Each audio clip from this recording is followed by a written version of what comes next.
talk about a book that I've discovered I was extremely wrong about. I thought it was going to be stuffy, dull, inaccessible, dated, not funny. It's the opposite of each of those things. It's a classic. It's the great American novel, Moby Dick. I am a former member of that group of readers who never thought they would attempt or want to attempt Moby Dick, and now I am part of that group of readers who are trying to convince you to read Moby Dick. I had heard, like maybe you had, that the two primary influences, stylistic relatives of Blood Meridian are the King James Bible and Moby Dick, and that does not sound like an easy breezy recreational read to me. I read the first paragraph on Twitter. You know the first sentence, call me Ishmael. I read the first paragraph on Twitter. I was startled by how funny, by how modern, and yes, by how relatively straightforward the style was. $3 copy of it from the used bookstore. I'm about a third of the way through. It's great. It's really good. To talk about why, I do want to go through the first paragraph, and I'm going to pull from another section that absolutely blew me away. So if you want to just dive into it yourself, great, I already convinced you. But let's go through some of this and talk about what is really striking me. What you're about to hear is Ishmael saying, when I get really depressed, I like to go out on the ocean and sail around. Okay, that's what this paragraph is. So put it up there, here we go. Call me Ishmael. Some years ago, never mind how long precisely, having little or no money in my purse and nothing particular to interest me on shore, which is funny, come on, I thought I would sail about a little and see the watery part of the world. It is a way I have of driving off the spleen and regulating the circulation.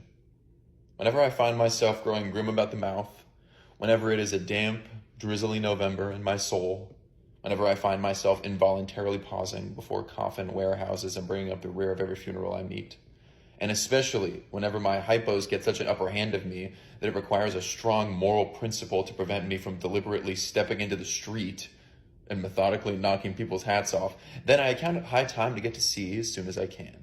This is my substitute for pistol and ball. Now, how modern is that? Think of those replies on social media when somebody posts like a cringingly, like sickeningly sweet exchange of their significant other, and then somebody's like, oh great, this is so beautiful. I'm gonna go step in the traffic now. I'm gonna go walk in traffic. That is what is written in the first paragraph of Moby Dick. I'm not going to sugarcoat it. Not every page of Moby Dick is incredibly easy. That's fine. You can still do it. It's relatively old. It is somewhat dense. It's not going to be a cakewalk the entire way through, but what I'm here to tell you is it's rewarding. It is much more accessible than you think. It's very funny, and it's not just about a weird guy hunting whales, obviously. You stuck it out this long about Moby Dick. I want to do one more section where I talk about Vladimir Nabokov on here all the time, but his maxim of don't read with your brain, read with your spine, identify with that spine tingle and pursue it in your reading journey.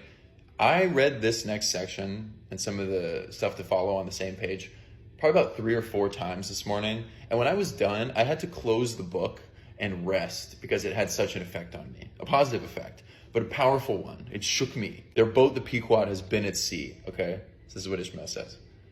The warmly cool, clear, ringing, perfumed, overflowing, redundant days were as crystal goblets of Persian sherbet, heaped up, flaked up with rosewater snow.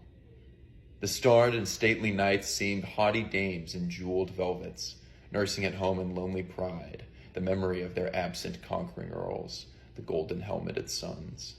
For sleeping man 'twas hard to choose between such winsome days and such seducing nights.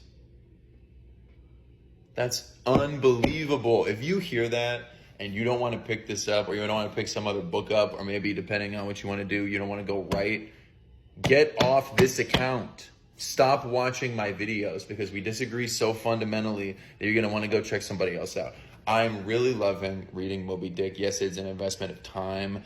I have not had a ton of success with finding books I'm super pumped about recently. It's part of the reason I haven't made a ton of videos. I've got a couple that I really liked that I will do a video about, but this is the first one where I've been thrilled to dive in. I wake up and I'm excited to read it each day. How awesome to discover something like that on your reading journey. I wish the same for you, and I think you should give this a try if you were like me and you spent years and years thinking it was not something for you. I'm here to suggest that maybe it is.